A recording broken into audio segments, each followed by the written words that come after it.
Bonjour, bonjour. Je suis en Alsace ici avec Vian Frisé.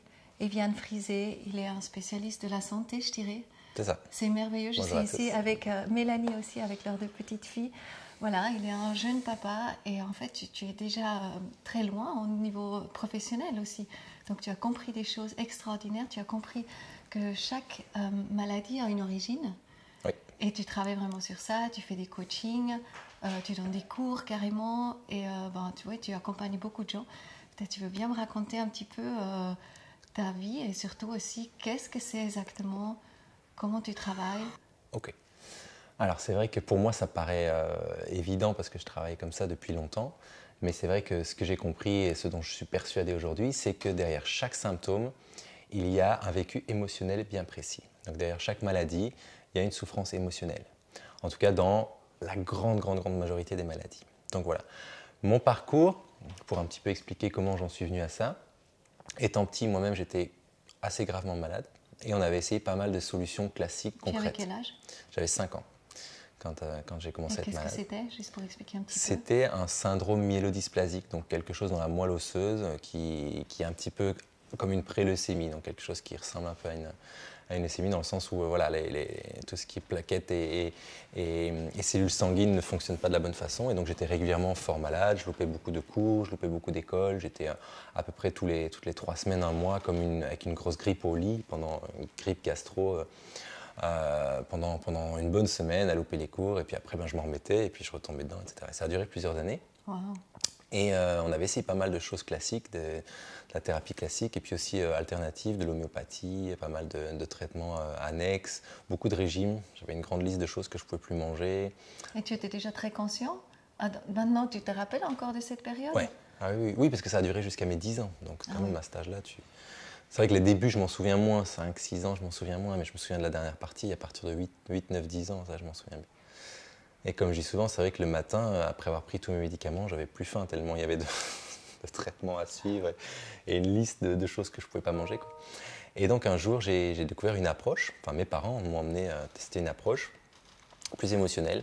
En fait, en parlant directement avec le médecin, on a mis le doigt sur la souffrance, sur ce que j'avais ressenti, sur ce que j'avais vécu, et je n'ai plus de symptômes. Donc en une consultation, Non. Si, en une consultation, du coup ça a disparu. Donc on a continué le travail pour bien approfondir le traitement, je dirais, enfin la compréhension de la chose sur encore quelques séances, 4-5 je crois en tout. Mais du coup à mes 10 ans, voilà, en travaillant comme ça directement sur le point central, sur le choc qui avait été là, qui s'était passé dans ma vie, et bien le corps a pu très rapidement dépasser la problématique. Wow. Voilà. Alors tu es ton meilleur exemple.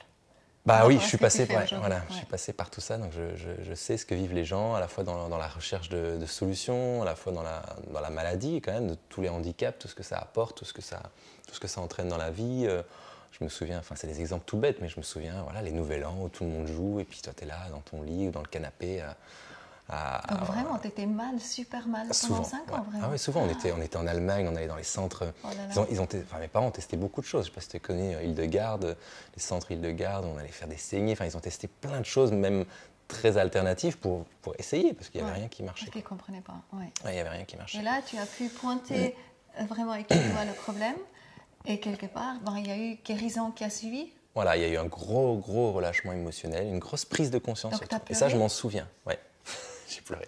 Et je me souviens, ouais, donc je me souviens de l'émotion et je me souviens aussi comme si c'était comme un brouillard qui se lève où d'un coup tu vois clairement la situation en fait. Ouais. Tu vois vraiment le truc et tu te dis waouh, mais je peux changer, je peux choisir de le vivre différemment. Donc je peux en fait sortir de mon stress, sortir de ma souffrance. C'est une grâce qui t'est arrivée là, on peut dire. Ouais, mais je pense que c'est proche. Pour moi, tu veux dire oui. Parce que ce chemin-là, il est accessible à tout le monde, je pense. C'est comme quelque part, c'est un miracle. Aujourd'hui, c'est des miraculés. Quand ça arrive, ils disent c'est un miracle aussi. Alors non? oui, ça c'est un sujet, moi, voilà. C'est-à-dire que beaucoup de gens, alors je ne critique pas la vision de chacun. Maintenant, souvent aujourd'hui, on va parler, oui, de guérison spontanée ou de miracle. Quand on comprend comment ça se passe, justement, avec le travail qu'on fait, on sait que tout ce que le corps peut mettre en place dans un sens rapidement, il peut très bien le défaire dans l'autre sens. Donc si tu trouves la cause, des fois même inconsciemment, et que tu la dépasses, eh ben, le corps il peut faire une rémission, une guérison spontanée, entre guillemets miraculeuse, très rapidement, très puissamment. Donc oui, ça pourrait être étiqueté entre guillemets de inconsciemment, miracle. tu dis. Oui. Ah oui, plein de gens. Moi, je dis souvent ça comme ça. Je pense que dans notre vie, on fait chacun, à un moment donné, une maladie sérieuse, voire un petit cancer, sans peut-être s'en rendre compte. Parce qu'il se passe plein de choses dans notre corps. On n'est pas là à faire un scanner tous les jours, à voir si tous les organes vont bien, etc. Le corps vit des choses, réagit, et ensuite on relâche, des fois sans s'en rendre compte. Des fois, on va être malade une semaine, mais en fait, ça faisait longtemps qu'on vivait un stress. Et quand on est malade, ben voilà, on le dépasse. Mais on n'a pas forcément mis le doigt sur qu'est-ce qu'on a compris. C'est juste qu'on l'a relâché. La situation s'est améliorée ou quoi que ce soit. Et puis on passe à autre chose. Mais le corps, lui, a sa façon de réagir de façon logique en fonction de ce que tu vis. Et aujourd'hui, c'est super intéressant parce que tu accompagnes beaucoup d'êtres justement dans leur chemin de maladie aussi et tu les coaches. Et quels sont les résultats? Donc oui, moi, ça fait maintenant plusieurs années que j'accompagne à travers de coaching, enfin de consultations thérapeutiques, les patients qui ont des pathologies. Souvent, alors j'ai de tout, j'ai des pathologies sérieuses, des cancers, des choses comme ça. Donc là, on travaille en amont, c'est-à-dire en complémentarité avec le parcours classique, c'est-à-dire que c'est des personnes qui continuent de se faire accompagner par leur médecin traitant, leur oncologue. Chimio et tout. Il y en a qui décident de continuer la chimio, il y en a qui décident d'arrêter, mais ça c'est leur choix, c'est indépendant du traitement, enfin de la thérapie qu'on fait ensemble. Ça ne change rien si tu fais chimio ou pas chimio par rapport à ton traitement, le résultat il sera le même. Alors, encore une fois, le résultat c'est la conséquence de plein de choses. Par contre, oui, ce que je dis souvent aux patients, c'est fais un choix qui soit le plus juste et vrai pour toi. Si tu fais une chimiothérapie avec énormément de peur, énormément de stress, il y a de fortes chances que tu ne la supportes pas. J'ai plein de patients qui ont d'énormes effets secondaires de la chimio parce qu'ils ne supportent pas l'idée de prendre ce médicament-là. Ils le voient comme un truc horrible, comme un poison dans leur corps, etc. Et ils le vivent très mal. Et il y en a d'autres qui se disent « Waouh, ça c'est une chance, ça va m'aider, ça va aider mon corps à dépasser. » Et ils le vivent très bien. Et tu vois vraiment la grande différence entre les deux? Ah bah oui, mais pour moi, en gros, s'il fallait retenir une chose de tout ça, c'est que le plus puissant dans notre corps, c'est le cerveau. Oui. C'est lui qui commande tout au travers du système nerveux autonome. Encore. Oui, alors quand je veux dire par là, dans le sens que c'est au niveau organe. La décision, la volonté. Voilà, au niveau des réactions qui se mettent en place dans le corps. Okay, et en fait, justement, on va y venir au cœur. Quand je prends le cerveau, c'est vrai qu'aujourd'hui, on sait que le cœur et le cerveau et les intestins et le ventre, enfin tout ça est en interrelation au niveau des neurones, avec des milliards de neurones dans le système nerveux autonome. Ce que je veux dire par là, c'est que le cerveau a cette capacité d'être en lien à la fois avec le corps, mais aussi avec ton psychisme, c'est-à-dire avec tout ce que tu vis. Quand tu interagis là avec moi ou quoi, ton cerveau il analyse plein de choses de façon inconsciente et subconsciente, et il envoie plein de messages à ton corps. Et ton corps va réagir. Et donc oui, le plus puissant là-dedans, c'est souvent, entre guillemets, la pensée, le psychisme et l'émotionnel qui va avec. Donc l'émotionnel, c'est le cœur, comme tu dis. C'est-à-dire ce que tu vas ressentir à l'intérieur de toi. Est-ce que ton cerveau va se dire ou ressentir ou avoir comme peur? Ça va être ça le plus important à la fin. Que ce soit dans le traitement, que ce soit dans la thérapie, dans l'accompagnement qu'on fait, ou dans le cas justement d'un traitement plus lourd, dans une pathologie plus lourde, c'est ça souvent qui conditionne vraiment le bénéfice ou non, quoi, selon moi, dans mon expérience. Ok. Et maintenant, qu'est-ce qui se passe alors avec ces êtres qui sont dans tes mains? Qu'est-ce qui se passe avec eux? Comment tu les guides? Comment tu les amènes à voir l'origine de leur douleur? Ok. Donc nous, en fait, c'est ce que je dis souvent aux gens, je n'ai pas de boule de cristal. C'est-à-dire je ne suis pas je ne suis pas un médium canal qui reçoit les informations, quoi que ce soit. Non. C'est-à-dire que je me base sur une grille de lecture qui est très concrète, d'accord, qui est scientifique à la base, même si aujourd'hui c'est quelque chose qui est très peu connu. C'est-à-dire que chaque organe, chaque partie du corps a une fonction bien précise. Voilà. Et justement, cette partie du corps, ce n'est pas juste manger, boire, dormir. C'est en lien justement avec ce que tu vas vivre. Et donc, quand tu vas vivre quelque chose de bien précis, sous forme d'un stress, sous forme d'un choc, face auquel tu n'es pas préparé, ou face à ce choc, quand tu n'as pas de solution, pas de façon de réagir de façon efficace, ça va devenir un stress qui va plus seulement être psychologique. C'est-à-dire que ça ne va pas être juste ton cerveau, ta tête qui va chercher une solution, mais le corps va se mettre dans un état où il va aussi être en stress. Okay, les hormones de stress vont augmenter, l'adrénaline, la noradrénaline, le cortisol. Il va se passer plein de choses dans le corps dont on n'a pas conscience, mais qui sont en fait des mécanismes d'adaptation de ton corps pour t'aider à mieux réagir face à ce que tu vis. Okay, et donc, ça n'intervient pas par hasard. C'est-à-dire que quand tu vis, par exemple, un stress bien précis, je ne sais pas moi, une peur de perdre quelqu'un, eh ben, ton corps va ressentir cette peur et va réagir à un endroit bien précis. C'est ça. Donc moi, en fait... Et c'est toujours le même endroit chez chacun? Mais oui, c'est-à-dire qu'on a le même câblage, si tu veux, de cerveau entre le cerveau et le corps. L'anatomie, elle est la même. Voilà. Ton ressenti, il est différent. C'est ce que je dis souvent. Si tu vis un divorce, par exemple, eh ben, la première personne va avoir peur, par exemple, de perdre ses enfants, parce que c'est l'autre qui va prendre la garde. L'autre personne va avoir peur de perdre ou de manquer d'argent, parce que c'était l'autre qui amenait de l'argent. Ou alors la troisième personne va avoir peur de se retrouver toute seule, parce qu'elle se dit « Ok, je ne retrouvais pas quelqu'un d'aussi bien, je ne suis pas assez bien, c'était la seule personne qui pouvait me comprendre ou m'aimer ou quoi que ce soit. » Ce qui compte, ce n'est pas ce que tu vis, c'est comment toi tu vas le ressentir, le vivre intérieurement. Ce n'est pas la situation. Mais après, selon ce que toi tu as vécu et ce qui se passe dans le corps, ça c'est la même chose chez tout le monde. C'est-à-dire qu'il y a le même lien précis et concret entre un stress émotionnel précis et la réaction dans le corps. Donc moi, en fait, quand quelqu'un vient avec un symptôme, j'ai tout simplement une grille de lecture bien précise qui me permet de dire « Ok, ton corps réagit comme ça, donc je peux te dire que tu as eu ce type de stress bien précis là. » Et donc ensemble, par contre, je ne connais pas ta vie, on cherche comment ça s'est construit, qu'est-ce qui s'est passé. D'accord. Donc en fait, c'est l'organe, quelque part, de la personne qui te parle et qui te dit que là, il y a quelque chose qui ne va pas. Et cet organe, c'est le même presque chez tout le monde qui a vécu une chose similaire. Oui, c'est-à-dire que par exemple, je prends un exemple, la thyroïde a la même fonction chez tout le monde. Okay, d'envoyer des hormones thyroïdiennes dans le corps qui vont soit accélérer tout le catabolisme dans le corps ou le freiner. Et donc à un moment donné, si tu vis un stress bien précis, eh ben, la thyroïde va se dire attention, il faut surréagir ou bien tout stopper vite. Et ça, ce sera la même chose chez tout le monde. Par contre, ce qui va être différent, c'est il y en a une, ça va être au travail avec son patron, l'autre, ça va être parce qu'elle va vivre justement un gros stress financier, etc. Et ça, c'est ce qu'on voit ensemble. C'est-à-dire que moi, en fait, je sais que le corps ne ment pas.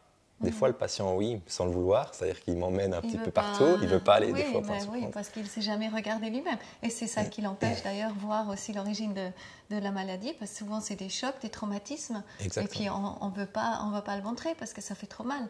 On ne veut pas laisser revenir, surgir quelque chose qui nous a fait tellement mal à un moment donné. Donc, le corps, en fait, il ferme à ce moment-là. C'est ça. C'est ça. Le cerveau, voilà, il occulte ce qu'on appelle la mémoire traumatique, c'est-à-dire oui, le souvenir qui a été douloureux. Et du coup, on va revivre certaines situations, mais sans comprendre le lien que le cerveau fait avec le passé. Mais le corps, le cerveau inconscient, lui, il fait le lien. Et donc, il réagit exactement. Donc, c'est pour ça que c'est un peu, je dis des fois comme je suis un peu comme un détective privé, c'est-à-dire que j'ai des outils, j'ai quelque chose, mais on cherche ensemble. Okay, c'est-à-dire qu'on cherche dans la vie de la personne comment ça s'est construit. Et quand on touche le point sensible, tu m'as demandé avant comment ça se passe concrètement, bah, quand on touche le point sensible, souvent la personne voit et comprend. Il y a une prise de conscience qui se fait, il y a un lien entre là et là. Il y a des pleurs. Voilà, il y a souvent beaucoup d'émotions. Pas toujours, mais souvent. Quand on appuie dessus. Souvent, oui. En tout cas, une sorte de ce qu'on appelle d'évidence adhérée, où tu te dis, waouh, oui, c'est évident. Et tu vois la chose différemment. Souvent, l'émotion du coup qui était bloquée ressurgit un peu. Et puis là, le corps, ben, tout simplement, il met en place, un processus de soit de guérison, de réparation, ou alors, quand le patient vient, il est déjà dans une phase de guérison et on essaye de faire en sorte que ça ne devienne pas chronique, c'est-à-dire qu'il n'y ait pas de récidive, que ça ne revienne pas ou que ça revienne le moins possible. L'amener dans la joie, dans une autre vibration où il n'est plus dans ces mêmes fréquences qui font que. Voilà, qu'il ne revive pas les mêmes stress. Moi, j'ai bien compris aussi par rapport à comment ça se passe, justement, qu'on a besoin d'aller à l'origine de la maladie. Mais aujourd'hui, les gens courent quand même rapidement chez les médecins, reçoivent des médicaments, on estompe les symptômes, donc on ne les a plus, mais ça continue à agir. Est-ce que c'est vraiment un moyen de guérir? Est-ce que toi, tu peux dire qu'il y a presque 100% de réussite quand on ose aller vraiment à l'origine de sa maladie, ou est-ce qu'il y a quand même des choses qu'il faut absolument traiter avec des médicaments? Ok, 100% de réussite, non. Pour être honnête, non. Pourquoi? D'ailleurs, on dit souvent en thérapie que soit avec ce genre d'approche-là ou avec une médecine classique, on n'a pas d'obligation de résultat. Il n'y a aucune personne sur Terre qui peut dire « moi, je peux guérir tout le monde ». On a une obligation de moyens, de faire de son mieux pour accompagner au mieux le patient ou même la personne qui vient en coaching, etc. Mais on ne peut jamais lui garantir « ok, en faisant ça, tu iras bien ». Sinon, ça devient une recette. Il y a des gens qui essaient de le faire et en fait, on perd complètement la globalité de l'être humain qui est quand même très complexe. Par contre, ce qui est sûr et certain, ça je le vérifie maintenant depuis plus de 10 ans, c'est que c'est pour moi le meilleur outil, la meilleure façon d'aller, comme tu dis, en profondeur. On a tendance aujourd'hui, oui, avec la médecine et les traitements classiques, attention, qui ont des très bonnes choses à apporter, je ne suis pas contre du tout. Mais on a tendance à s'arrêter un petit peu à comment fonctionne la maladie dans le corps et à essayer d'atténuer les symptômes, comme tu as dit, avec un médicament, un traitement. Le problème, c'est que souvent ça revient, ça reste chronique, donc il faut prendre les médicaments à vie, ou alors Ou alors, des fois quand même, malgré les médicaments, le traitement ne fait pas assez effet, ça s'amplifie, etc. Pourquoi? Parce que comme on a dit, le plus fort, c'est le cerveau, le psychisme, l'émotionnel. Si lui juge qu'il y a besoin de continuer, il continue. Donc justement, éventuellement, continuer le traitement, pourquoi pas? Continuer le traitement classique, souvent, pourquoi pas? Par contre, c'est complémentaire d'aller comprendre et aider le corps à relâcher en profondeur la cause. Donc souvent, je dis, la médecine va s'occuper un peu du comment ça se passe dans le corps, nous on s'occupe du pourquoi. Okay, c'est-à-dire de la cause profonde qui est juste un cran plus loin. C'est ça la différence en fait, le pourquoi. Ouais. Et ensuite, après, justement, oui, globalement, il y a quand même des très bons résultats parce que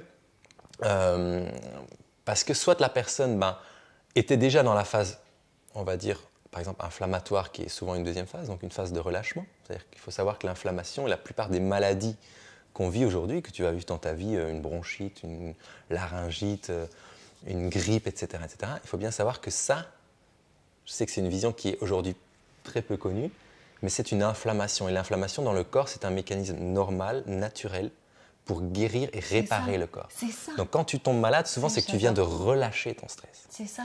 Donc, et on fait tout de suite, on estompe tout de suite. Donc en fait, on empêche le corps de se réparer par soi-même. Voilà. Souvent, des fois, on va surréagir et donc on empêche la réparation. La fièvre est super importante. C'est primordial pour péter en fait tout ce qui a plus le lieu d'être, non? Exactement. La fièvre va permettre dans le corps en maintenant une certaine température qui n'est pas celle de base, de permettre à certains mécanismes dans le corps de réagir plus fort et à un moment donné, quand il n'y a plus besoin, de stopper justement certains autres mécanismes tels que les microbes, etc. Par contre, ce qui est vrai, une fièvre, ça se surveille, il ne faut pas qu'elle soit trop longue, trop forte. Donc encore une fois, le but, ce n'est pas de faire, que j'ai pu le faire à une époque, de faire la critique ou la guerre à la vision classique, mais vraiment d'offrir une vision plus globale. Parce que je dis souvent aujourd'hui, une chirurgie, c'est magnifique, on peut faire des choses magnifiques avec le traitement d'urgence, quelqu'un qui fait un accident ou quoi, sans la médecine classique, sans une transfusion sanguine ou quoi. La plupart de nous ne seraient plus là. C'est pas dans l'urgence, tu vas pas dire « Ok, qu'est-ce que tu as vécu au niveau émotionnel? Concentre-toi. » Non, la personne, elle est en train d'y passer. Donc si c'est le choix de la personne ou de la famille proche d'intervenir, la médecine fait des miracles. Par contre, sur les maladies chroniques du quotidien, oui, il y a une des facettes qu'elle ne regarde pas en face, dont elle ne prend pas vraiment conscience. Et pour moi, c'est ça qui est fondamental, d'aller un cran plus loin là-dessus. Sinon, oui, on a tendance à tourner en boucle dans des maladies chroniques qui reviennent, etc. Est-ce que tu as eu un professeur qui t'a amené à comprendre tout ça ou comment ça s'est passé? Oui, donc moi j'ai eu la chance justement de travailler avec un médecin qui fait partie des pionniers dans la psychosomatique, donc dans cette approche à faire le lien entre les émotions et les maladies, le lien entre les émotions et la santé, qui m'a du coup en fait pendant plusieurs années, je pourrais dire ça, supervisé, coaché, formé, etc., qui a formé lui-même beaucoup de médecins à travers la France, la Belgique, même un peu l'Allemagne, etc. Et donc moi-même, aujourd'hui, je continue d'accompagner les personnes à travers des coachings, de la thérapie, etc. Et j'ai à cœur de transmettre aussi cette approche-là en formant moi-même depuis maintenant plusieurs années les thérapeutes à appliquer cette façon de travailler dans leur pratique. Ah, bravo, c'est génial. À ton âge aussi et tout, c'est juste génial. Ouais, ça me passionne. C'est vraiment incroyable. Je trouve que c'est juste magnifique. C'est vrai, les papas. Oui, c'est beau. Comment tu vis la situation actuelle aussi avec ton approche comme ça?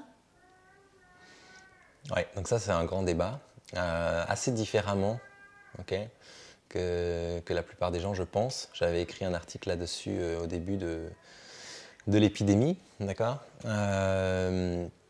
pour expliquer justement le lien très important entre le corps, l'émotionnel et surtout la peur. Or aujourd'hui, on voit avec tout ce qu'on vit que beaucoup de gens sont beaucoup dans la peur. Et qu'on le veuille ou non, la peur, ça c'est reconnu, documenté, etc., scientifiquement, va impacter énormément ton système nerveux autonome, ton système nerveux central aussi, et donc à un moment donné, ton corps va réagir. Donc moi, ma façon de vivre les choses aujourd'hui, c'est avant tout de rester dans quelque chose qui soit le plus serein possible, pour justement ne pas sombrer dans la panique ou dans l'angoisse collective ou dans la peur collective, parce que là on voit que sinon ça devient un petit peu la peur de tous contre tous. On voit que tout le monde a peur de son voisin, tout le monde a peur d'attraper Mais est-ce que ce qui se c'est pas passe. la On est en même train de... invitation de ce que tu es en train de faire? La même invitation, mais d'où vient ma peur? Pourquoi j'ai cette peur-là? Et c'est une chance inouïe quelque part pour toute l'humanité. C'est ça, il faut juste la saisir et se dire, ok, qu'est-ce que ça C'est un peu comme une montre maladie qui est là, mais à l'intérieur, cette peur et qui nous invite maintenant.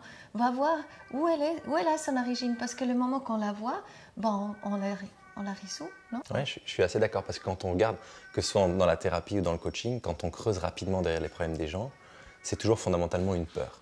Une peur de ne pas être aimé, une peur de perdre quelqu'un, une peur de la mort. Okay, la plupart du temps, c'est ça. Et donc, c'est vrai que d'aller directement à ça, tu gagnes énormément de temps dans ta vie de travailler sur plein de choses. Donc, c'est vrai que d'aller vivre cette peur, de la rencontrer en face, de dire « Waouh, j'ai peur de quoi ?» Et comment est-ce que je peux la ressentir, et puis trouver quand même un juste milieu entre ok, l'accepter parce qu'elle fait partie de moi, mais sans me laisser aller. Je regardais l'autre jour une vidéo qui est humoristique, qui faisait un petit peu une satire de ce qu'on vit aujourd'hui, et en gros, pour rigoler, la femme disait « Mais qu'est-ce qu'on va faire? Est-ce qu'on va porter un masque jusqu'à notre mort, par peur de la mort, pour survivre ?» Donc tu vois, on est dans un fonctionnement en fait où par peur, on ne vit plus vraiment. On est dans la survie. Donc, et c'est souvent le mécanisme du cerveau, c'est-à-dire qu'il va se mettre, comme tu as dit tout à l'heure, quand il va souffrir, dans des protections, et de plus en plus, il va se renfermer, par peur de ressouffrir à nouveau, par peur de revivre la même chose. Et donc, au bout d'un moment, tu perds, toi qui travailles beaucoup sur la joie, etc., tu perds ta joie, tu perds ta spontanéité, ton courage, ton dynamisme, ta volonté d'aller vers les gens, de créer, d'oser, etc. Tu te dévalorises, tu rentres dans un cercle vicieux où tu as de plus en plus de peur, exactement. Et le corps réagit, le mental réagit, la confiance en soi se perd, le courage et la joie de vivre se perdent aussi. Donc exactement, je pense que ce qu'on est en train de vivre là, c'est à la fois une grosse épreuve, et comme tu dis, aussi un gros cadeau si on prend le temps de bien le voir et bien le sentir, et de plonger dedans et de se dire, ok, qu'est-ce que je peux comprendre de ça? En tout cas, je trouve que tu es un magnifique cadeau, toi.